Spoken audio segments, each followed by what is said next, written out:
Assalamualaikum warahmatullahi wabarakatuh. Perkenalkan, nama saya Zeni Januba Arifah, NPM 18690001, akan mempresentasikan tentang textural and sensory characteristic of rice chiffon cake formulated with sugar alcohol instead of sucrose. Chiffon cake. Chiffon cake atau kue chiffon merupakan kue yang memiliki karakteristik yang ringan, lembut, dan mengembang. Dibandingkan dengan jenis kue lainnya, kue chiffon cake lebih renyah karena tidak mengandung mentega tetapi menggunakan minyak sayur, sehingga dianggap lebih sehat dibandingkan dengan kue tradisional lainnya.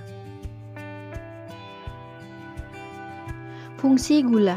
Gula sangat berperan dalam pembuatan roti atau kue karena gula dapat melunakkan roti dan kue dengan membatasi pembentukan gluten, memperlambat retrogradasi pati, dan dapat berkontribusi pada volume kue.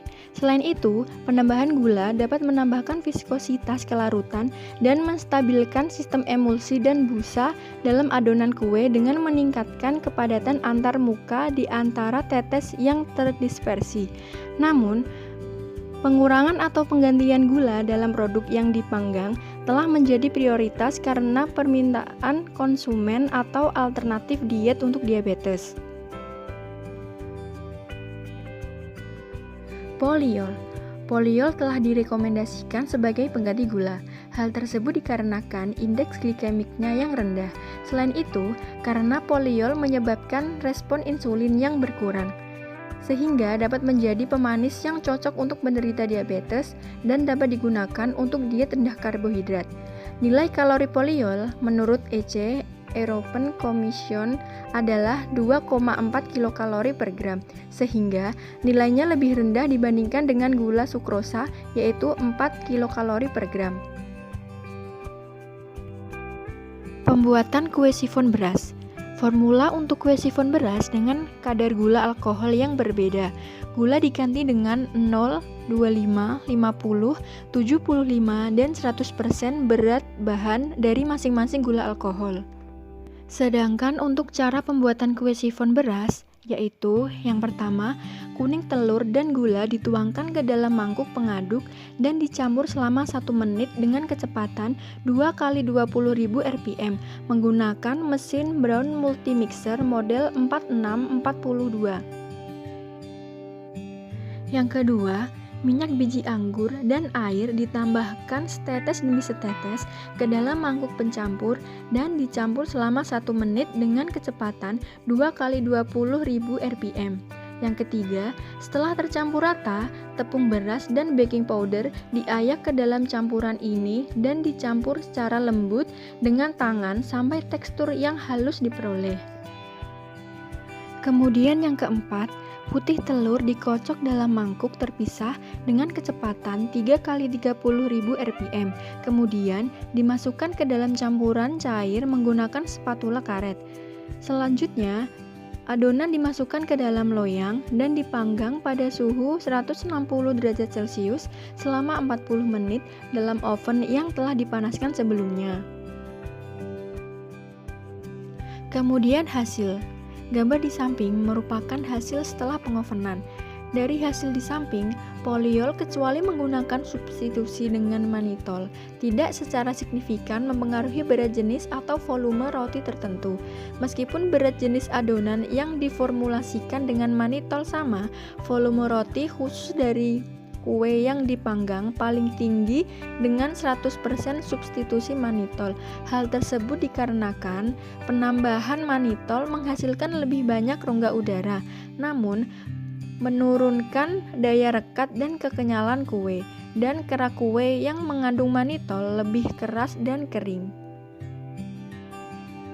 Kemudian untuk karakteristik tekstur, kue yang mengandung 70 dan 100% manitol secara signifikan kurang kenyal dibandingkan dengan kontrol. Substitusi manitol lengkap mengurangi daya rekat, spreadness, kekompakan, dan kekenyalan remah yang konsisten dengan sifat sensoris yang diamati dari kekeringan dan kelembutan. Kemudian untuk warna. Skor untuk warna kerak, kue yang diformulasikan dengan manitol memiliki skor terendah untuk warna kerak. Kerak menjadi lebih ringan, kurang merah, dan kurang kuning karena kandungan manitol meningkat.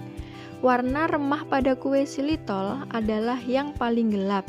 Skor volume roti tertinggi untuk kue xilitol yaitu 5,9 dan yang terendah untuk kue sorbitol yaitu 4,1. Tidak ada perbedaan yang signifikan dalam keseragaman rongga udara daripada kue gula. Selanjutnya yaitu rasa. Skor rasa adalah 5,3 dan 4,2 untuk kue dengan penambahan gula dan kue untuk penambahan manitol, menunjukkan bahwa rasa kue manitol secara signifikan lebih buruk daripada kue gula.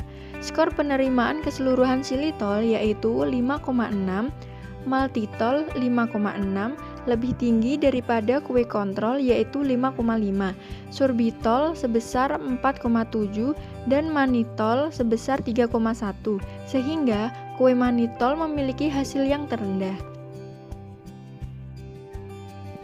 Selanjutnya kelembapan. Hasil evaluasi kelembapan hampir sama untuk semua sampel, kecuali untuk kue manitol. Nilai kelembapan pada kontrol dan kue manitol adalah 6,4 dan 2,9.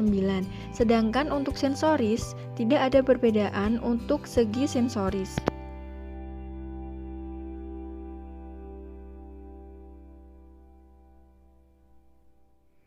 Kemudian yang terakhir adalah kesimpulan.